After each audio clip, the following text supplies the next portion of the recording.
So if you actually have more money, typically having more money doesn't increase your enjoyment levels in most aspects of your life unless you actually are using it to create more time for yourself. And so that's really how you start to see some of that bump in the happiness levels as the income increases. It gets really stagnant once you reach about $75,000, $80,000. And it's because there's not that many things you can actually buy that will increase that happiness level that much, except for if you do it to buy yourself more time, or if you're able to be more philanthropic or give to family members in need, support other people. Those things actually boost that enjoyment substantially. So being able to increase more time so that you can do the things you want to do, and then also giving back in any ways, maybe you're donating time, donating money, whatever it is. Those are how you really start to increase from that peak that a lot of people find themselves at once they surpass $80,000. And so how can you buy more time though? You can outsource things that you're not good at. So if it takes you 3 hours to clean your house and your pay is $50 an hour, well, if that's essentially costing you $150 to clean your house one day or one weekend, however long it takes you. And so you are able then to kind of go back and say, hey, is this going to work financially? If it's an easy yes, then it's like, all right, well, why don't I do this? This will save 3 hours for me to spend time with my family, spend time with my friends, whatever it is that you enjoy doing more. And that's a good use of your money if you can afford it and still accomplish all your other goals. And then you're able to do the things that you want. You know, that's how you can increase your life and value you're getting out of that higher earnings, higher income as well. So even if you like doing it, you might like doing other stuff more. So that's an important factor to keep in. Like you might like making coffee in the morning, but if you can afford it, as far as going and getting coffee somewhere else, then those are all the different trade-offs. That's why a lot of people do make those trade-offs is, hey, this is a time savings thing.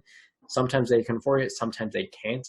But if you can afford it, then it makes a lot of sense to do those types of things you're not good at. So we just had someone come check on our heater because I couldn't get the dang thing to restart.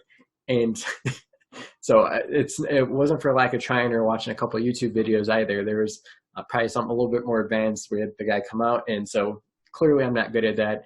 We had an experience last year with our dishwasher, same situation. So there's things that you're not good at where the risk of trying to do something on your own stresses you out and could lead to more kind of financial damage than just kind of outsourcing that to an expert, someone that can go and be like, oh, this is what it is. And yeah, like you might have figured it out after another 15 or 20 hours. But again, you kind of look at what your time is worth and if that's the best use of your time.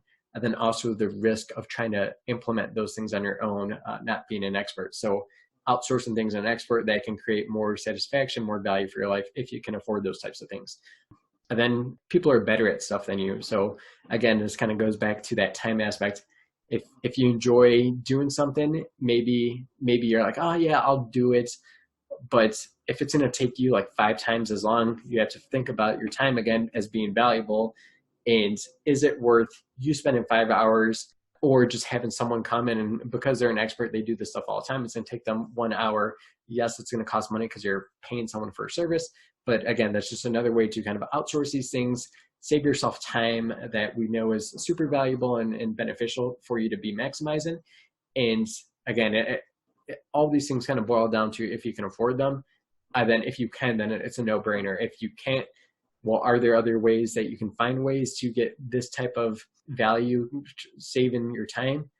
Or are there trade-offs that you can say no to something else that, well, you know what, this I can do on my own. It will save me some money that I can apply towards these things. So there's sometimes just some moving around, reallocation of what's valuable and important to you.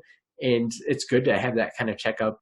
I wouldn't say do it weekly or monthly, but quarterly definitely would be a good case to say, hey, let's revisit this stuff. Am I maximizing my time and value? Am I spending my time on things that I should be spending my time on? So hopefully that gives you a few ideas. Hopefully there's something that you can take away and start implementing right now and kind of reevaluating things too, as far as where you're placing your value and where you're wasting a lot of time.